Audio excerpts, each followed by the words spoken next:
भिएम CAT स्टुडियोमा यहाँलाई स्वागत छ। आज मैले अटोक्याड 2D को माध्यमबाट हाउस प्लान कसरी तयार पार्ने भन्ने एउटा हाउस प्लानको स्केच सहित एउटा कन्सेप्ट तपाईहरुलाई शेयर गर्दैछु।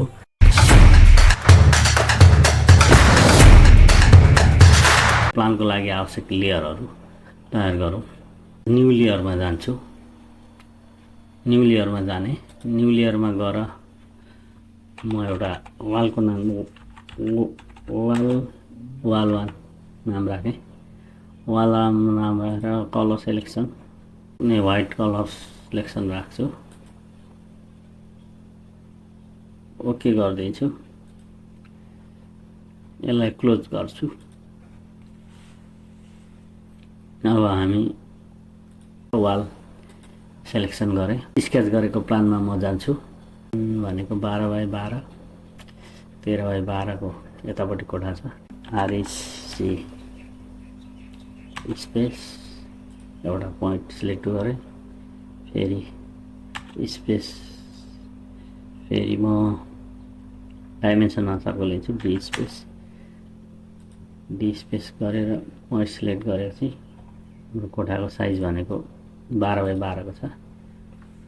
12 फुट इन्टर 12 फुट अनि डाइमेन्सन चेक गर्छु। DLI स्पेस डाइमेन्सन चेक गरेर 12 फुट भित्री साइज 12 बाइ 12 फुट दिएको छ। भित्री size 12 foot. RC space D space 13 foot space 12 space DLI space गरेर 13 फुट फेरि डाइमेन्सन रि गर्नको लागि स्पेस मात्रै ठोक्छु। यहाँ यो पोइन्टबाट यो पोइन्टको सिलेक्सन गरेँ। 12 फुट आयो।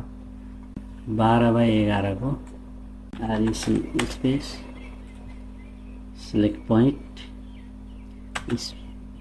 D space 12 foot space 11 foot space DLI space एउटा पोइन्ट सेलेक्सन। डाइमेन्सनमा एक्टिभ छ। डाइमेन्सनमा एक्टिभ भयो भने फेरि स्पेस हाल्छु। You select first point select second point 12 foot RSC space select point 13 foot space 11 foot space. यसको पनि चेक गर्छु size DLI space point first point second point डाइमेन्सनको लागि 13 फुट यतापट्टि 11 फुट कोठाको यो कुरा सँगै छ। यो पोइन्टमा मुभ गरेँ। फेरि यसलाई एम स्पेस गरेर यसलाई पनि मुभ गर्नु कि यो कोठा सँगै छ। यो कोठा यहाँ जोड्यो। एम स्पेस यो पोइन्ट यहाँ जोड्यो। एम स्पेस 5 फुट हामीले राख्नुपर्ने छ। 5 foot space M space select 12 by 13 को कोठा स्पेस यतापट्टि 5 इन्च जानुपर्छ। स्पेस गरेर मुभ गर्दा आयो स्पेस गरेँ। यहाँ 5 इन्चको भित्री पार्टिसन वाल भयो। यसलाई पनि एम स्पेस गरौँ। एम स्पेस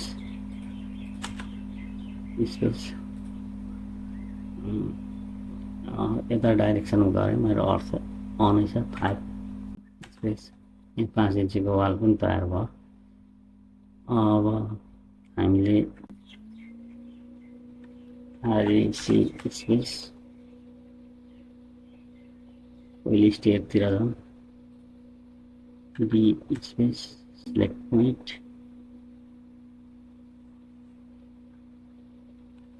हाफ फुट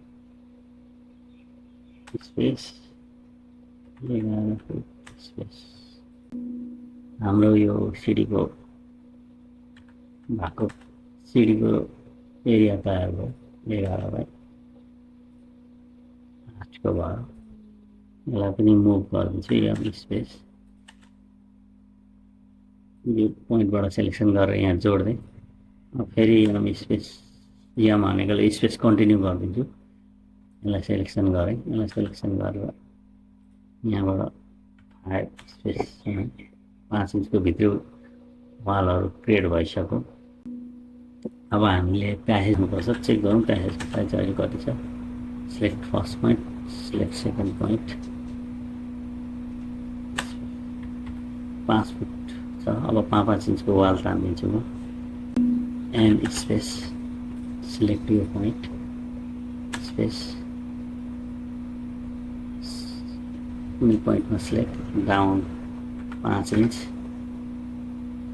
अब फेरि माथिकोलाई सिलेक्ट गर्छु एन्ड स्पेस माथिको भाग सेलेक्सन गरेँ फेरि स्पेस गरेँ यता पनि 5 माथिबाट माथि मुभ गरिदिन्छु 5 इन्च 5 स्पेस 5 फुट 10 इन्च भयो यता पार्टिसन 5 इन्चको अवस्था भयो प्लानको आउटर वाल 10 इन्च राख्नको लागि म पोली लाइन तयार गर्छु तान्छु र त्यसलाई अफसेट दिन्छु पिएल स्पेस यहाँदेखि यहाँसम्म यहाँदेखि यहाँसम्म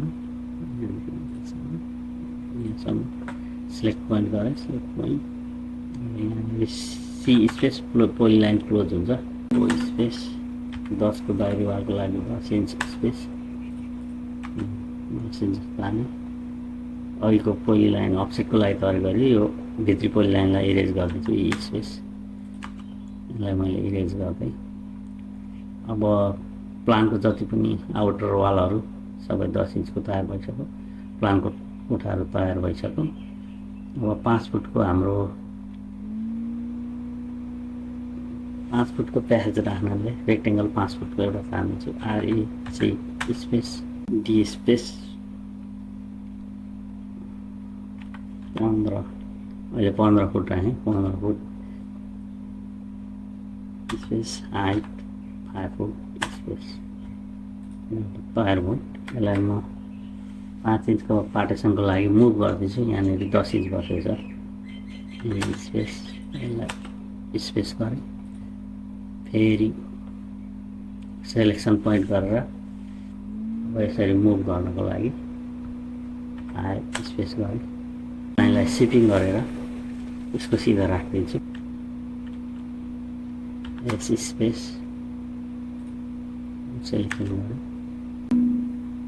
यसको स्टेट पोइन्टबाट यहाँनिर तानिदिन्छु ठिक छ 10 इन्चको आउटर लाइन भनौँ अब यहाँ 10 इन्चको लाइन बनिसक्यो अब यहाँ स्पेस बरन्डाको लागि यहाँ स्पेस गरेँ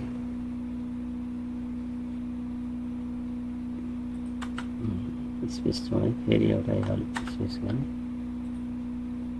एउटा लाइन जोडेँ दुईवटा लाइनको कर्नरलाई जोड्दैछु एफ स्पेस जोड्दै DLI space sorry DLI space 5 फुटको तयार बरन्डा तयार भयो आउटर लाइन 10 इन्चको तयार भइसक्यो नयाँ लेयर तयार गरेर न्यू लेयर हुन्छ कोलमको लागि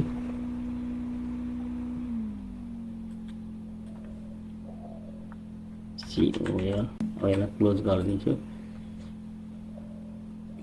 कोलम प्रोपर्टीमा जान्छु कोलम सेलेक्सन गरौँ अब कोलम तयार गर्छु C space D space space 12 space एउटा 12 बाई 12 कोलम तयार भयो अब म यसलाई ह्याच गरिदिन्छु ह्याच स्पेस सोलिड ह्याचमा जान्छु सोलिड ह्याचमा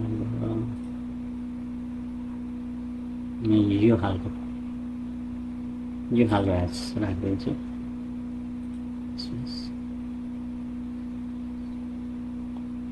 ब्लूको ठाउँमा म रेड हालिदिन्छु येलो ठिक छ येलो राख्ने स्पेस गरेँ लोकेसनमा लान्छु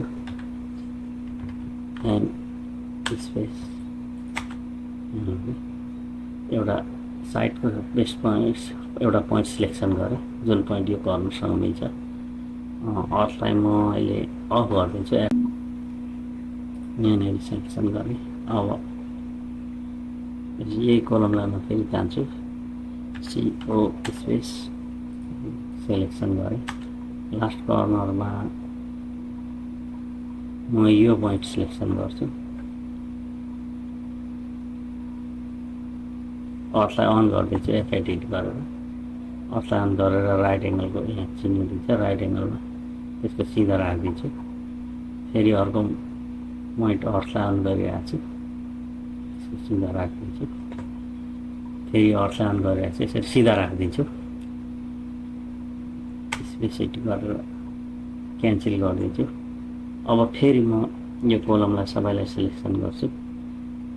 म वाल प्रपर्टीलाई अहिले लक गरिदिन्छु। लक गरिदिएँ, ठिकै छ। अब वाललाई लक गरेर कोलमलाई कपी गर्छु, CO स्पेस कोलम सिलेक्सन गरेँ सबै, फेरि स्पेस गरेँ। अब म यसलाई बेस पोइन्ट लिएर यसलाई तानेर म लिएर जान्छु। अब यसलाई लगभग यो साइडमा राखिदिन्छु, फेरि कपी गर्छु, यहाँ राखिदिन्छु, फेरि यसलाई कपी गर्छु, यहाँनिर राख्छु। अब मेरो कोलमहरू तयार भयो। पिलर बाहिर आएको छ, यसलाई मुभ गरिदिन्छु म।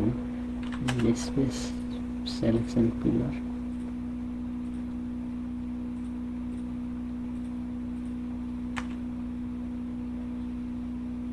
सेलेक्सन पिलरको बेस पोइन्टमा गएर यसको समानान्तरमा मैले मुभ गरिदिएँ। अर्को पार्टमा तपाईँहरूलाई